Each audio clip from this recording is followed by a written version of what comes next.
All right, so ready for another lesson about um, language pronunciation using the ACA method. Basically, going to adjust this.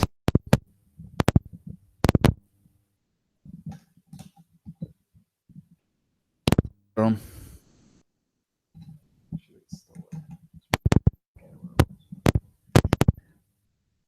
Basically, this is the part 3 where we're going to focus on stress and unstress. And I have these little images here. You see, we have for English a drum kit, Spanish a metronome. This is going to make more sense later, but the idea behind this is that English has a lot of fluidic rhythm to it that's quite variable, whereas Spanish has much more monotone sort of rhythm, and it's much more even on each syllable, whereas the timing of English changes up quite a lot. That'll make more sense at the end of the lecture, but just, have that difference between English and Spanish in mind. All right. So we've talked about this before, especially in part 2, as to whether or not there is a right or wrong way to learn a language. And yes, there is, especially in languages, which deal with a lot of unconscious habits. There is a wrong way. There is a wrong path up the mountain that doesn't eventually lead to the top of the mountain, right? It's not only harder to get up there, but you might never even get there in the first place. So we want to be very careful how we go about learning a language, especially when it comes to pronunciation, which is something very much unconscious. So in part 1, we talked about how the idea of using the ACA method to learn language pronunciation is all about reducing everything atomically, looking at it, the most basic elements. And in our case, those were 6 basic elements that help us reduce all of the pronunciation of any language into 6 elements and reducing it atomically. Part 2, in order to learn those elements and learn the sounds or phonemes of a language, we were instructed to first hear it, then see it, then speak it. And the order is critical. Finally, with part 3, the idea will be, that's today, right? This idea of stress and unstress. How stress doesn't really exist unless you have an unstress, especially in English. So to briefly cover part 1, we basically looked at, what were the atoms of a language? Specifically in relation to that, what is the pronunciation methodology ACA uses to look at those atoms? What are those 6 elements of atomic pronunciation? What were the most important differences between English and Spanish pronunciation?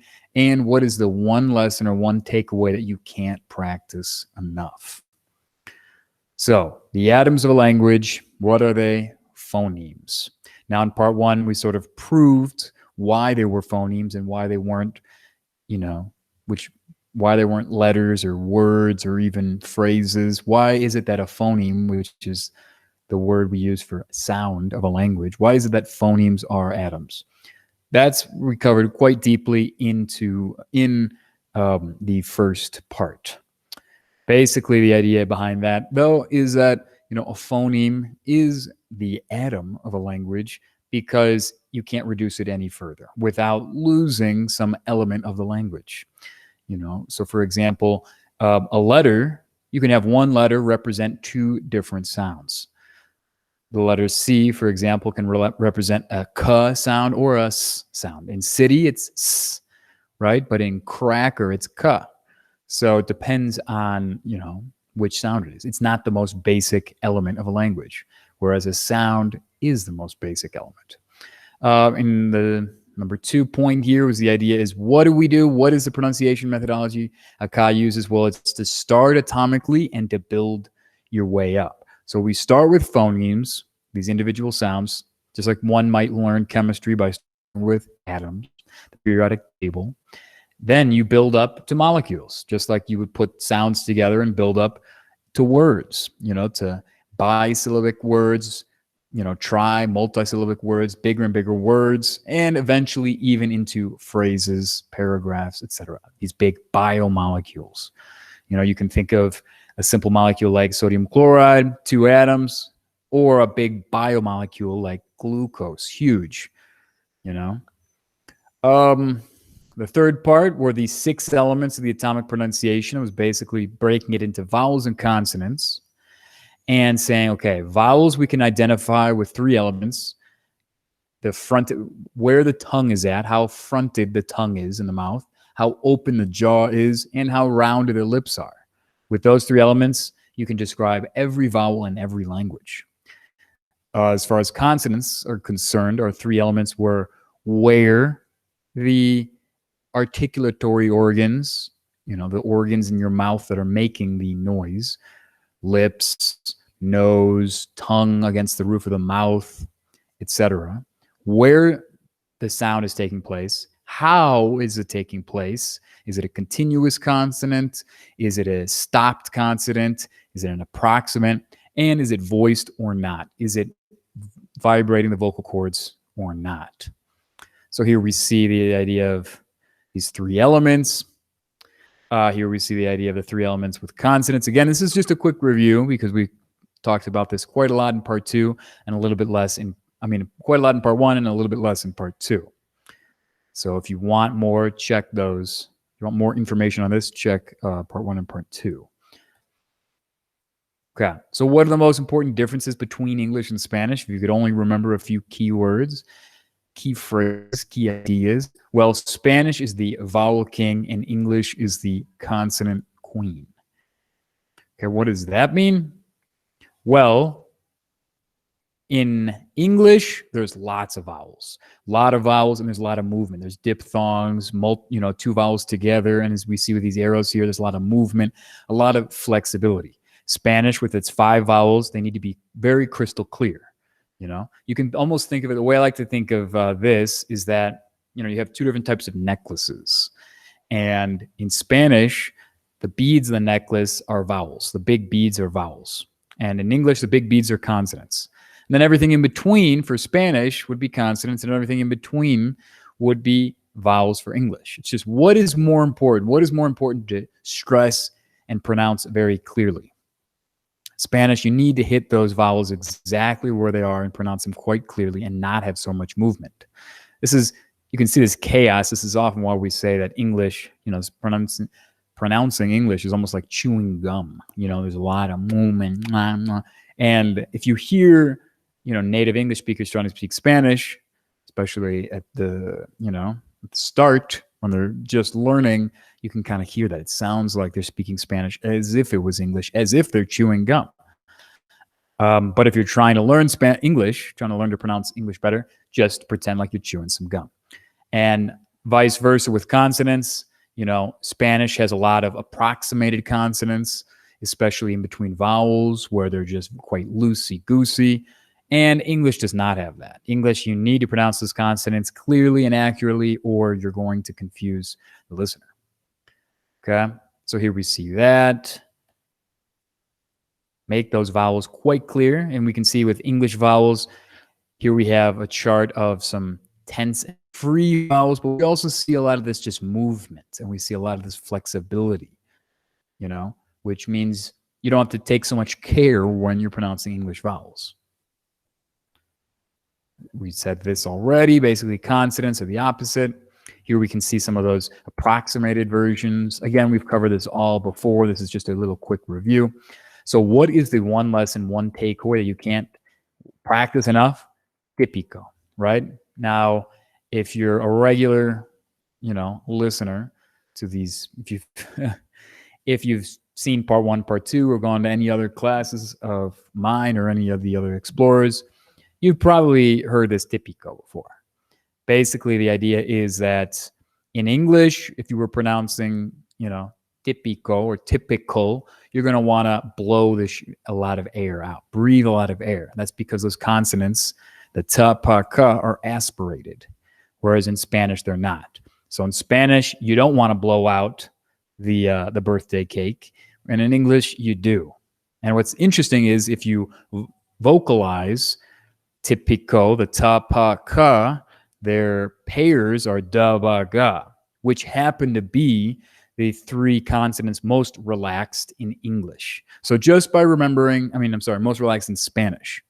So just by remembering typico, you can actually remember a lot about the main differences between Spanish and English. And it's a good practice because especially if you're, it doesn't matter if you're learning English or you're learning Spanish. Either way, it's great to practice that because if you're learning Spanish, you should try to pronounce that without moving, a piece of paper in front of you. Can you say típico, típico, right? Or if you're trying to practice English, it would be típico. Eso es muy típico, right? Like sounding like a gringo. Okay. So part 2, then, we covered how do we learn these new phonemes? Okay, we have all these new phonemes. We can identify them as vowels, as consonants with these 6 elements, but how do we learn these new sounds? We talked about the infamous rock-lock experiment, which led to minimal pair training with immediate feedback as basically the only way to reliably learn new phonemes and master them. And probably the classic game that we play all the time, we like to call Encrypt the Message. I don't know if I would say classic game because I've kind of invented it, but it's classic for us because even for years now in the park, we've played this game quite a lot in order to practice our minimal pairs. Okay, and all of this can be wrapped up basically by saying first you need to learn how to hear it and hear the difference between the sounds. Then you need to learn how to see it. How do you pair that sound with, say, how it's written? And then finally, after that, you're ready to start practicing how to speak it. Okay? So we talked about, this is a blog post of ours, Hearing the Unhearable, all about minimal pair training coupled with immediate feedback and how we use various flashcard decks that take advantage of the spacing algorithm in order to hear the unhearable.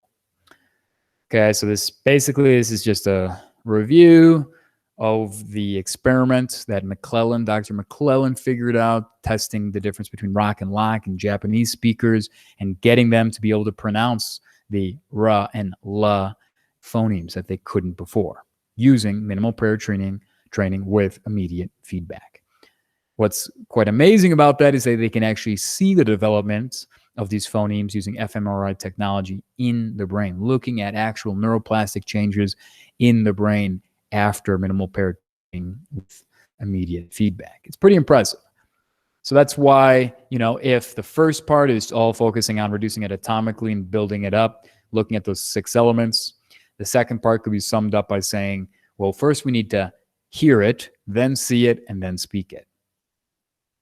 Here's a game we played last class, the Encrypt the Message, focusing on specific minimal pairs with ta, da, pa, ba, and ka, ga, which are difficult depending on where they're placed for English speakers and for Spanish speakers.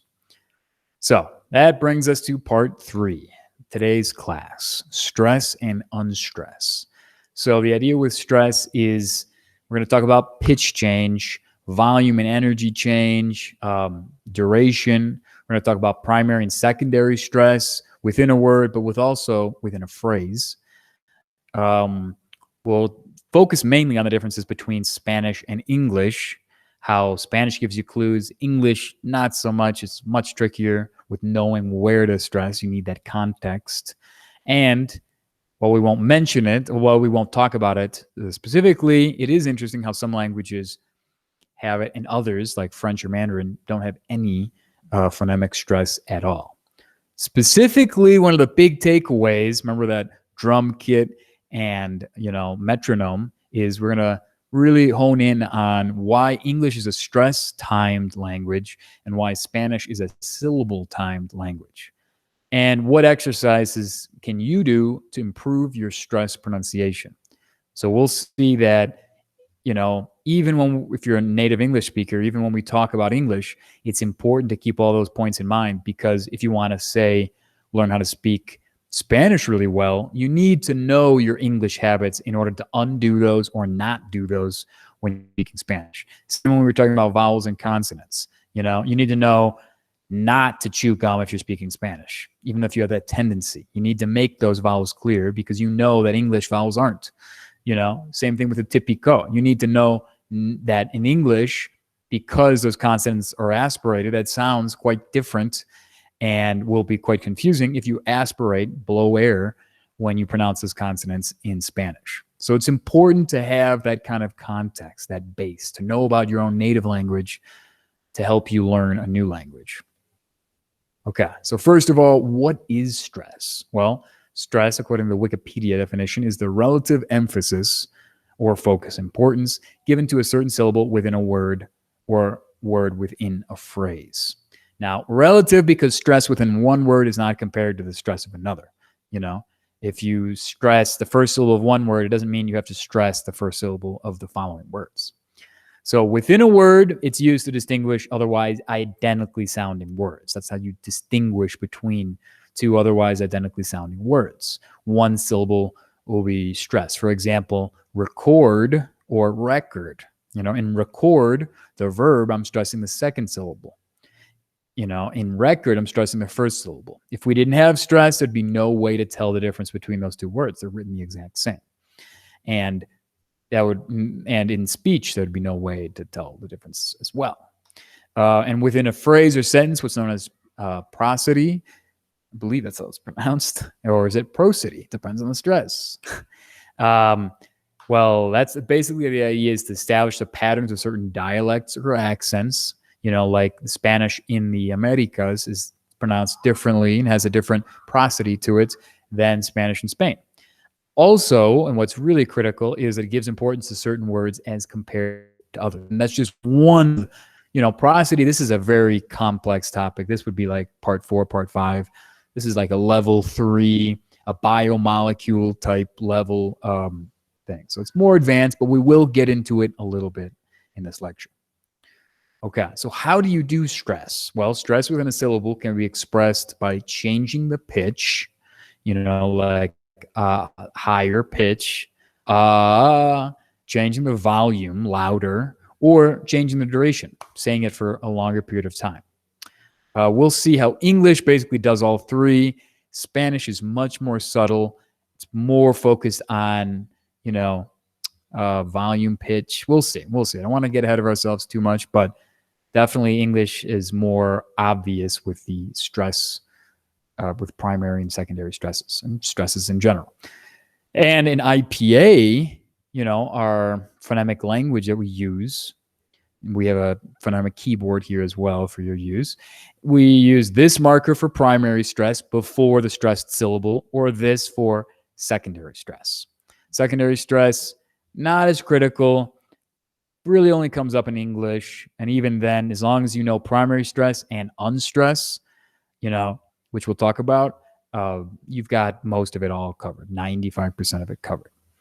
So quick examples, we talked about record. So we see here primary stress before the stressed syllable. We have record versus record. Something that can help is using your hand. So record or record, going up or going down based on is it rising or is it falling? So we see how those are two different, words. And it's only the stress difference that helps us distinguish between those two words. So why should you care? We already talked about this a little bit, but if you stress a word incorrectly, you'll at best confuse somebody and at worst say something completely different, record or record, right? Stress within a phrase, while a little bit more advanced, is crucial to your listening abilities and speaking abilities, as we'll see. And this applies to both English and Spanish. We talked about that a lot, right? Like if you're a native speaker of English and you don't learn how it's stressed, how can you undo those habits when you're speaking Spanish? So primary stress is much more obvious. It's stressed relative to unstressed.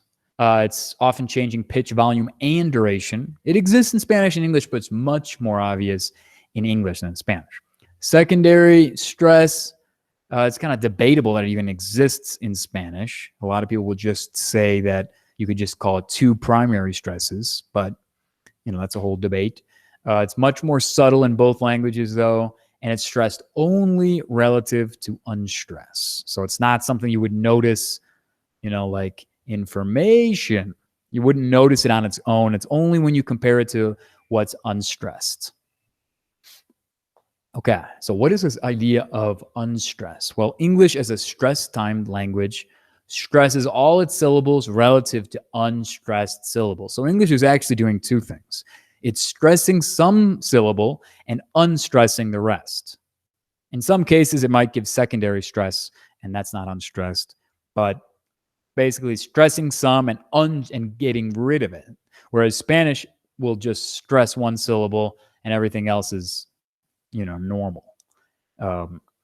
So yeah, every syllable that doesn't have primary, secondary stress is reduced to have no stress. So really, unstressed is the key to English stress pronunciation. And it's one of the harder things to do. It's one of the things you need to practice. It basically has lower pitch, lower volume, and less duration. And that's where we get the infamous schwa, which is the only phoneme out of all the 50 plus phonemes in English and really all the phonemes that exist in any language.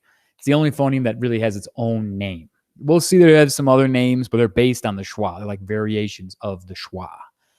So it's funny because, yeah, the schwa is its name, but that's not its pronunciation.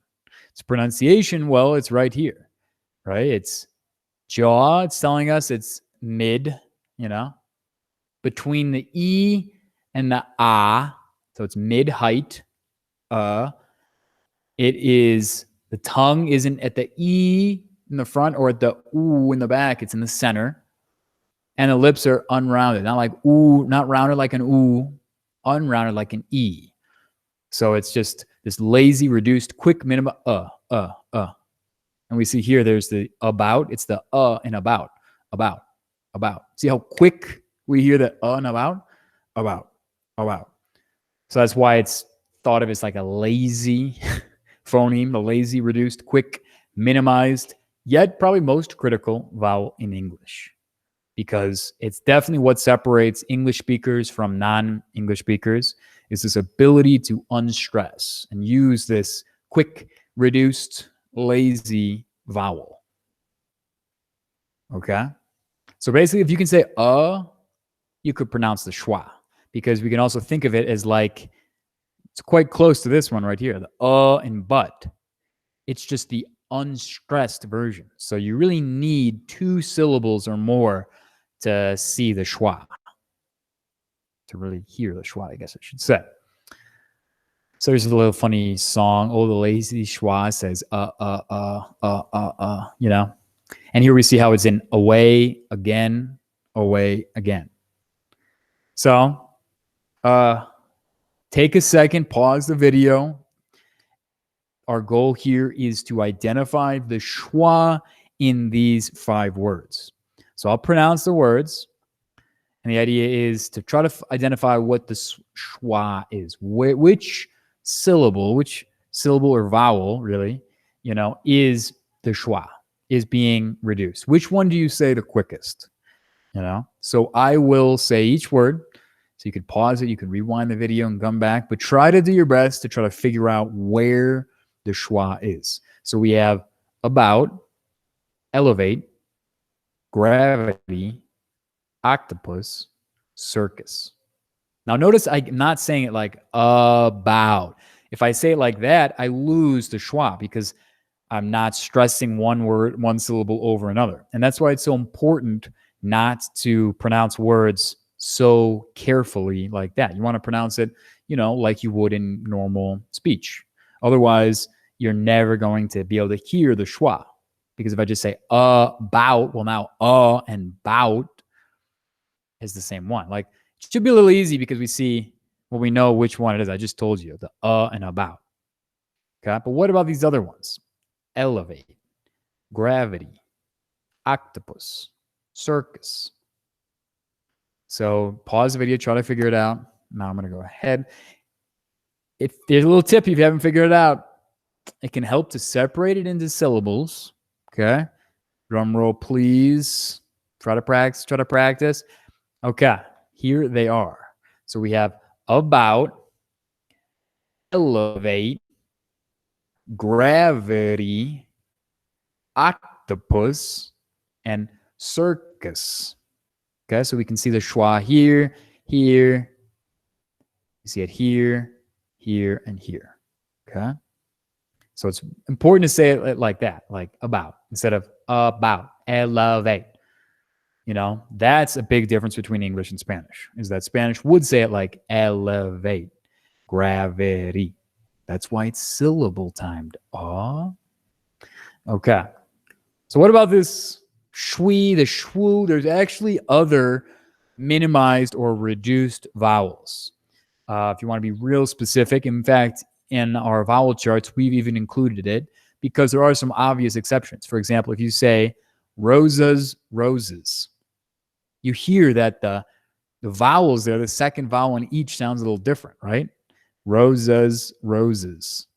Right? It sounds a little different. So here's where you can get kind of semantical. Some people would just say, it's really all the schwa. It's really all these central, sort of mid, reduced, you know, in this case, not so mid, but definitely center, reduced, quick vowels. And it's still an unstressed vowel. Okay. So we normally show this as our near closed front vowel, the I, like in bit. And that's the shwi, but we have it here as the shwi. The reason we do that is because it can be kind of confusing to read it with this I with the, you know, like sort of crossed out. So it's not the easiest for language learners.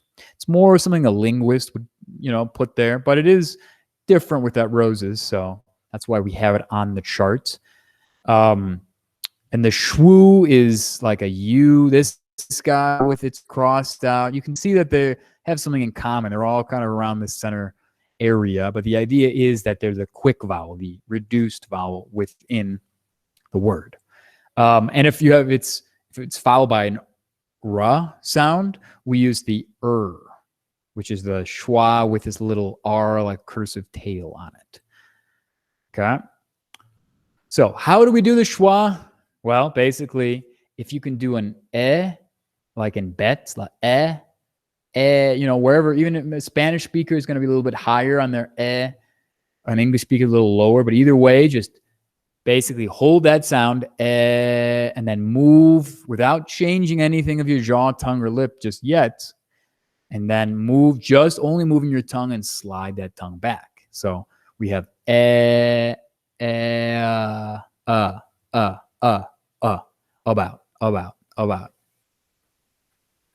Okay. So let's do a little more practice now that we have ideas of primary stresses, secondary stresses, and, you know, the schwa, the reduced or unstressed. So pause the video again, try to figure out where the primary stress is. And bonus for our English words over here, where is the unstress? So I'm going to say each word again, and you can pause the video and try to figure this out. Be good little practice. So we have information, inhale, quarter, explorer, superconductor. Okay. We have, for Spanish, we have inmediatamente, enfermedad, clasificar, país, multitud. Okay. So no need to repeat it because you're watching this on a video. So you can just rewind it many times as you try to figure it out. But yeah, try to figure it out on your own. Okay, so here we see for information, we basically have it on the may, and we see the shin, the is the unstressed. Inhale, and we'll see why that's so crucial that it's a verb, and if it was a noun, it'd be different. The second syllable. For quarter, it's on the first syllable, and we see that final unstressed quarter, not quarter, quarter. Explorer. So this one, we kind of see how we kind of have a reduced one here, and we definitely have a reduced schwa action here, and so it's on the middle syllable there. And then superconductor. So this one and the first one, we actually can see some secondary stress as well, which you often will see when you get, you know, longer words with more syllables. Because the idea with a secondary stress is, well, if it still has something in there, then it's okay. Then it's not necessarily reduced. Although, again, there are linguists that would argue that there are tertiary stress, there's quaternary stress.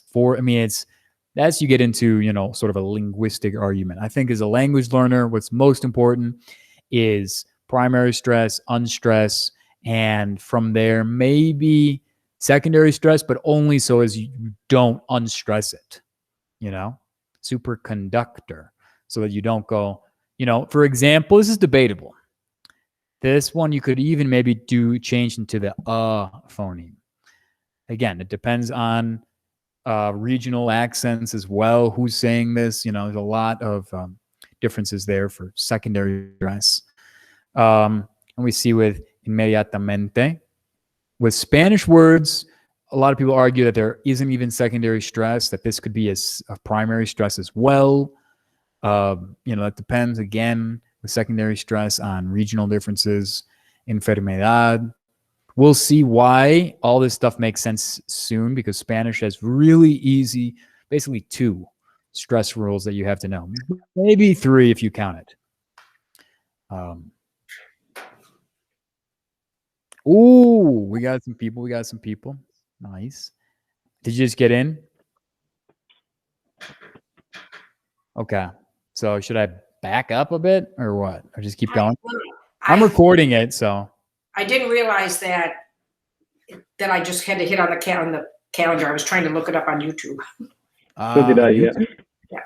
Well, either way, I'm recording it. Yeah. So I've even pretended that I'm recording it. So, that you're watching it later. So definitely can watch this later on and pause the video and practice. So we'll see soon about why Spanish is so much easier to identify these stress rules, because there's basically only 2, maybe 3. Okay.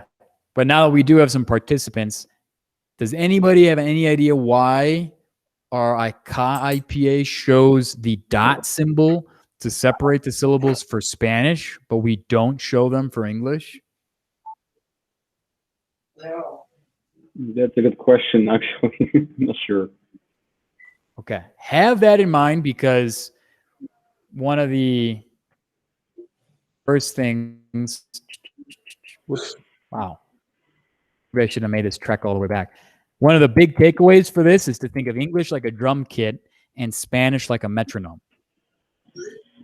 A drum kit, you got timing, but stresses, it's way different sounding, right? Whereas a metronome is tick, tick, tick, tick, tick, tick. Okay? So have that in mind, but it's one of the reasons why we call Spanish a syllable-timed language and English a stress-timed language. Spanish, we can always separate out into each syllable, and basically each syllable receives the same amount of time, whereas English, what's really important is which syllable is stressed, and everything else is unstressed and given very little time. So almost like an accent on a drum, or, and whereas a metronome is very, it's clasificar, whereas you don't have that in English. In English, you could go like quarter. The difference is quite huge between how much time I'm giving the first and the second syllable between quarter. Okay. So, and here we basically see that. So stress in English versus stress in Spanish. So,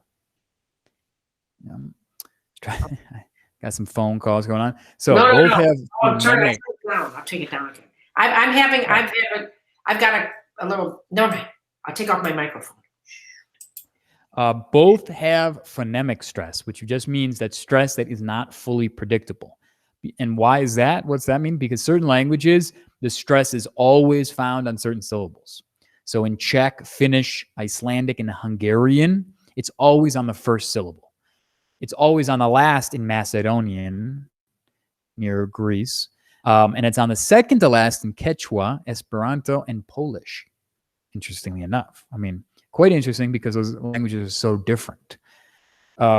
Spanish, though, follows some pretty basic rules, and when it varies, it uses a diacritic, an accent mark, to indicate where the stressed syllable is. English, like always, is much crazier. But like I said in the beginning, even if you're a native English speaker, it's really important to know the stress rules in English so you know how to undo it, right? So you know how to say okay, this is my natural tendency is to do this with any language, but now that I'm speaking Spanish, I should try to not bring those same habits. Okay, so stress in English, the stress rules, they're as complicated as spelling rules. So don't even try to learn them by the rules. How you learn them is just a lot of practice, seeing the word, seeing with IPA. That's why IPA is so critical to put the IPA in Anki when you're learning English, because there aren't these simple rules, because each word is different. I mean, English has so many origins for all its words, and it doesn't really change the stress patterns if it adopts a new word from a new language. So you just have to get enough practice with it to where it becomes kind of second nature.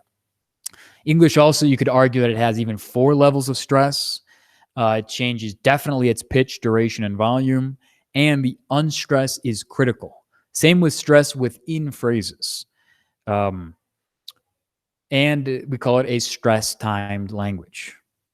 Stress in Spanish has 2 stress rules, really easy. It's got primary, maybe secondary, but not so much of a big deal. Here I say change in volume. It should say Oh yeah, no, it is volume.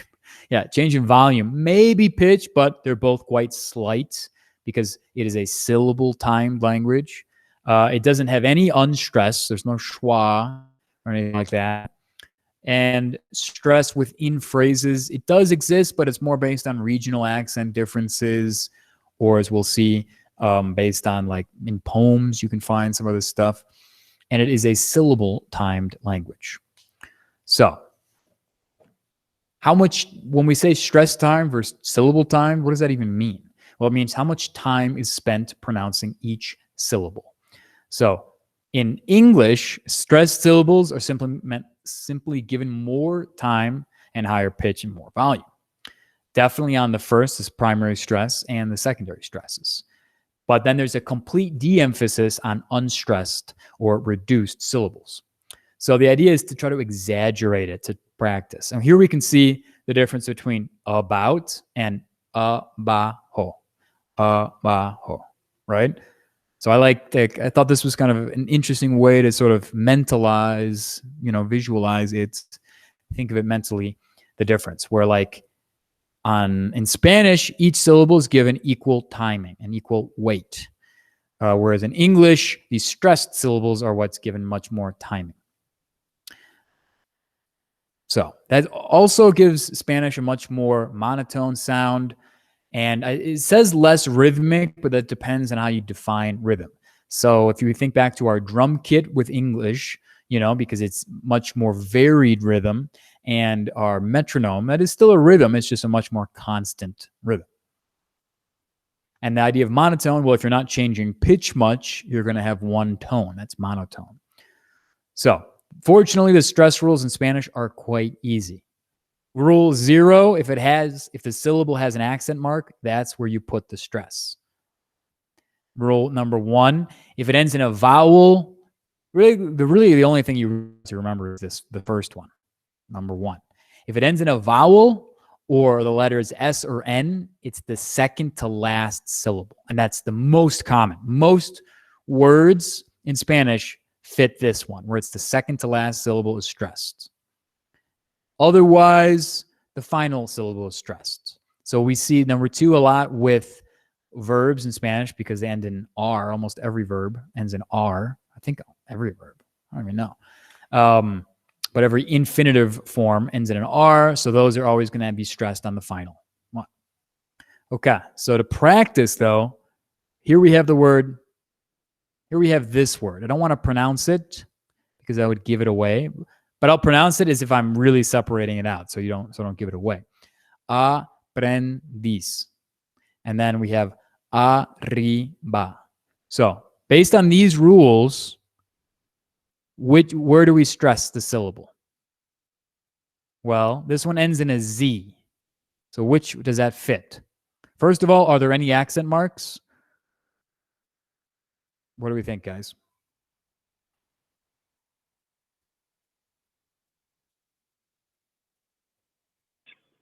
I, I,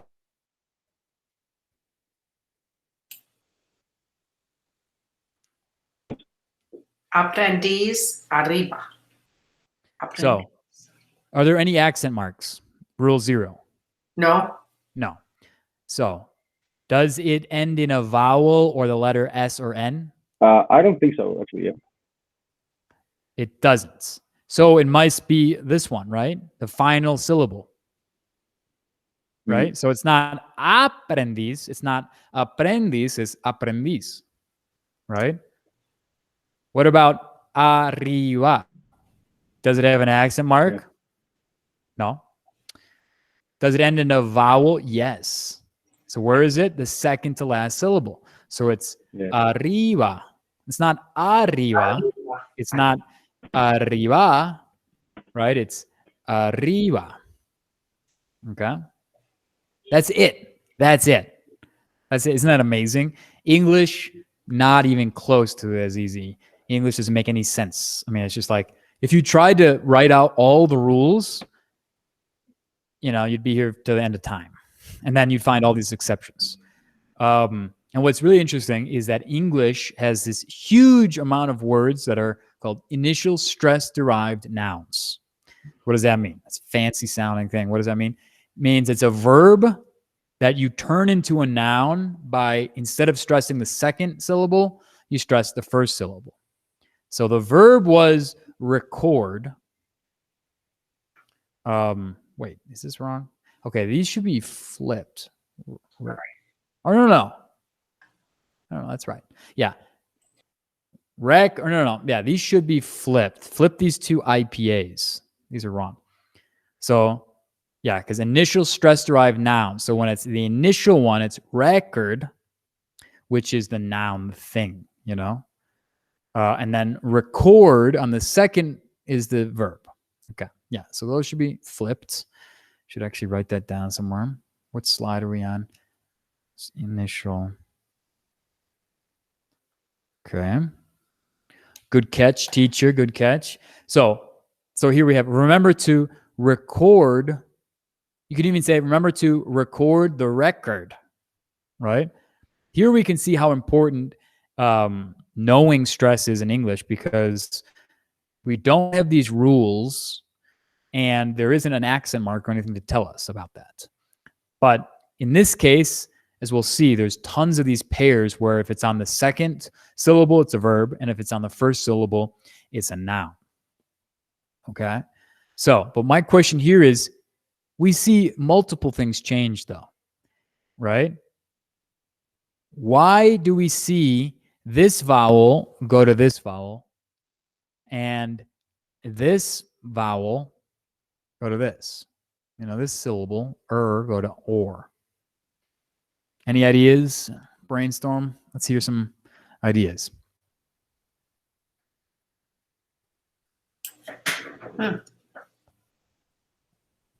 What do we say? So when we stress something in English, we do it relative to what? Starts with un.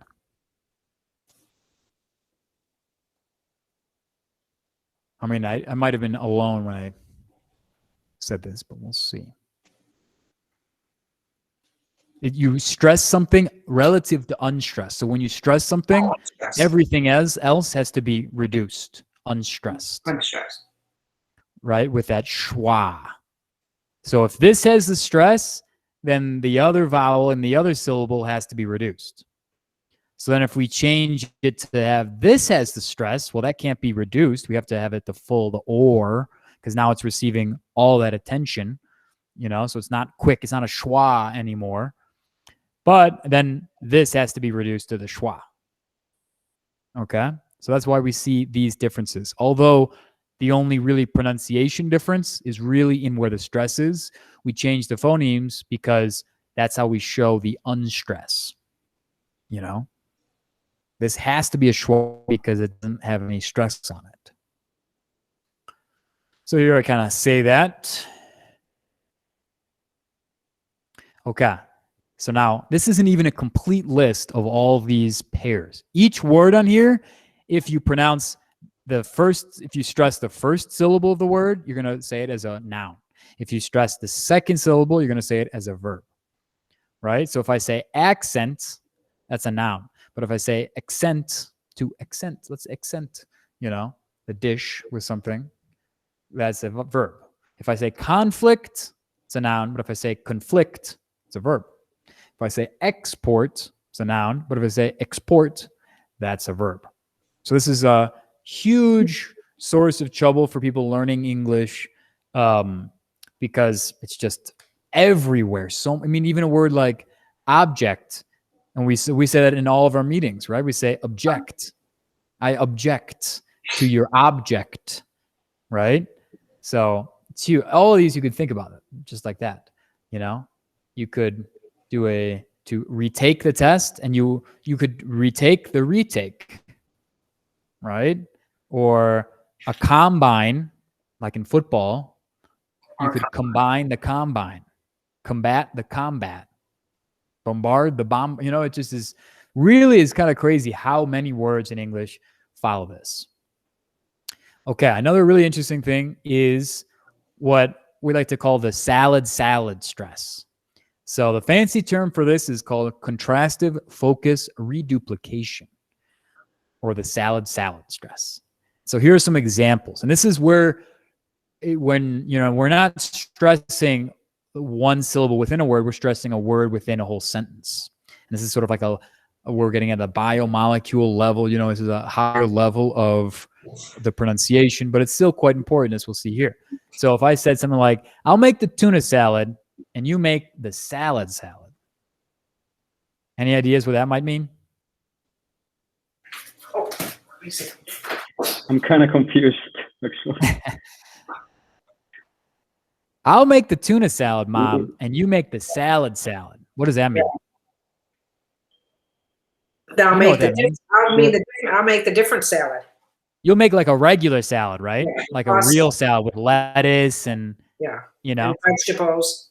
And vegetables. If I say salad, that means a real salad, not like a fruit salad or something. Okay, number 2. Do you like them or do you like them like them? Any ideas? Oh, sorry. This one is so common. I hear this all the time. Do you like them or do you like them? You got to repeat it, Mom. Do you like them or do you like them like them? Like them. No, but it's like them like them. Oh, or do you like them like them? Mom, like, remember when you were in high school and someone's like, "Oh, do you really love them, or do you love him, or do you love him, love him?" Do you like them like them? Yeah, I understand that. What does it mean? Do you like them? Do you like them, or do you like them like them? Or are you just pretending? Exactly. Do you like them, or do you really actually like them? No, I had to like. What about this one? What about number 3? I'm up. I'm just not up. I'm up, but I haven't had my coffee. Exactly. Okay. Yep. It's like you're telling somebody like, I'm up, but I'm not up. I'm not up yet. I'm not really up. Okay, you are not really up. Okay, got it. Yeah. I'm up. I'm just not up. Now you have to say it like quickly right after it. You can't say you like them or do you like them like them. You have to say it quickly. It's like it's part of the same thing, but one of them is stressed. Do you like them or do you like them like them? I'm up. I'm just not up. And number 4. Is there an expression in we Spanish aren't for it? living together. Oh yeah, we aren't living together. Is there any proper expression in Spanish for it? Actually, you do see this in Spanish. It's not as common. Some people say it's actually more common, but I don't hear this as much. But I was able to find some in some poems and some phrases. Like I found this where someone was saying, "No es una casa," which I think to mean like it's not like a real house. It's not like a real deal house. And then there's this really cool poem who was saying they wanted a casa muy casa, but sin puertas, ni ventanas, ni paredes, ni techos. nada que impida la gente. I So kind it of say seems like sometimes in Spanish, like it's very, like, figurative. yeah, sometimes in Spanish I say no es una casa como tal. Okay. Yeah, That's how we, close. But if you would say no es una casa, then it would be it. yeah, you're right. Because it's this reduplicating, right? We're duplicating the phrase again Yeah. in order to show a focus, to comparar, like to contrast it and give it to focus. But like number 2 is every American citizen has heard that in high school, like, and has been asked that or thought that, or do I like them? Do I like them or just like them? Like, it's quite common. Okay. So the last thing we're going to do is practice stress with Oh, yes. a game. Okay. Oh, sorry. And really, this is going to help us Oh, I'm sorry. focus on figuring out why English we're representing it with this drum kit, variable timing, and Okay. Spanish, we have Oh, I'm this sorry. constant timing. Okay. So the rules of the game are I What have was to just go downstairs for a minute. I'll try to come back. wait, up. just play this game with us. We're almost done. Okay. Sorry. Okay, fine. You're going to leave. No, I got on so sorry. I don't want anybody to You see. did get on late, but that's okay. But I recorded it, so you But can watch it. I know. And then your father says dinner's ready. So that's Yeah. okay.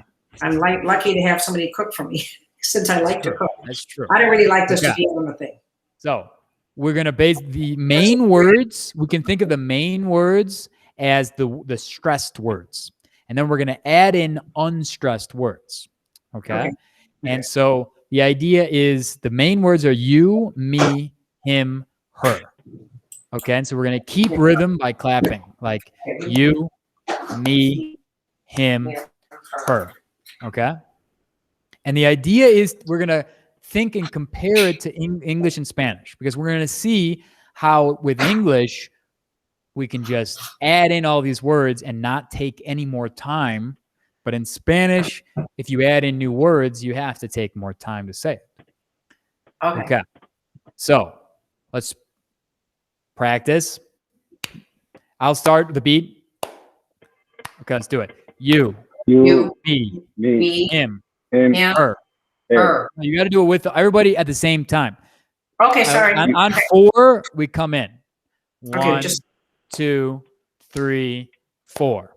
You, me, him, her. Good. We did it. Okay. Now it's level 1, right? Level 1 is the same as Spanish. It would be tú, yo, él, ella, right? It's equal. 4 words in English, 4 words in Spanish. It would be the same. But now here's where English gets different. Okay. Because we're going to be able to now say 8 words in the same time that it took us to say 4 words. Right? Whereas in Spanish, if we're adding in the E, we have 8 words. It's going to take us twice as long as to say 4 words. And that's because Spanish is syllable timed and English is stress timed. And we're stressing these words and not stressing or unstressing these words. So let's try it. Now, in between the claps, we're going to keep the same beat, but we're going to add in the word and. So it's going to go you and me and him and her and. Okay? So I'm going to count in 4 claps and then we go. So 1, 2, 3, 4. Go. You and me and him and her and. Pretty easy. Still pretty easy because we can unstress that. Right? In Spanish, it'd be a lot harder because it'd be like tú, y, yo, y. In Spanish, the E gets equal weight. Okay. Now level 3. Now we're going to add in and then in between. So it's going to be you and then me and then him and then her and then. Okay. So 1, 2, 3, 4.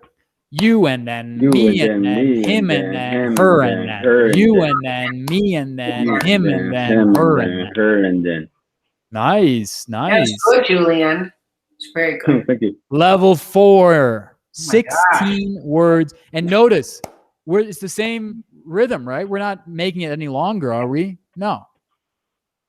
Okay, so now it's you and then it's me and then it's him and then it's her and then it's, all right? So Let's count into 4. It's- 1, 2, 3, We can go 4. slow. Okay. You and You then it's and then me it's and then me it's and him then and it's then it's him her and and then it's then her it's and you then and it's then you it's and me then and it's then it's me and him then and it's then it's him and her then and it's then her it's and then. it's tough. It's tough. That's That's good. That's tough. good. That's really tough. We're Now tough. level look, we skipped level 5. Level 5's for little babies. Level 6, No. 24 words total. Now I know some Come of you are on. like, that's impossible. How can you fit in this many words in between those words? You just can't do that. I'm sorry. That's what I English say. says English yes. is so I hard. have to go. I have to go. All right. Okay, bye. Thank you Thanks for for passing by. So Thank you sorry. so much. So Let's sorry. keep going. Okay, bye. Okay. So on the count of 4. 1, 2, 3, 4. You and then it's gonna be me and then it's gonna be him and then it's gonna be her and then it's gonna be you and then it's gonna be me and then it's gonna be him and then it's gonna be her and then it's gonna be. It's gonna be. That's even tough for me. Come on. But we don't end there. Level Come on. infinity. Do yourself. Woo! Now we gotta like relax. So now it's I'll just, you and then it's gonna be wait, no. You and then it's probably gonna be Yeah. me and then it's probably gonna be him and then it's probably gonna be her. Come on. Okay. Oh man.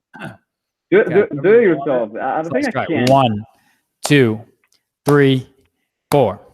You and then it's probably gonna be You me and then it's probably gonna be him and then it's probably gonna be her and then it's probably gonna be you and then it's probably gonna be me and then it's probably gonna be him and then it's probably gonna be her and then it's probably gonna be woo! Oh, we did No, it. I messed it up. Oh, we did it.